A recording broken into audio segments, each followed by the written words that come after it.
Please subscribe and you can download this code from description below. In web development, it's essential to optimize your website's performance, and one way to achieve this is by minifying your CSS files.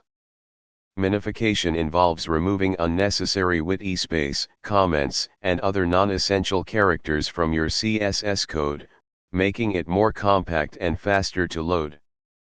In this tutorial, we will create a Python script to automate the process of minifying CSS files. Before we begin, make sure you have the following prerequisites. We will use the cssmin package to minify CSS files. You can install it using pip. Let's create a Python script to minify CSS files. We'll use the cssmin library to do the actual minification. In this script, save the script with a .py extension, such as minify_css.py, and place it in the same directory as your CSS files. Then, open a terminal or command prompt and run the script.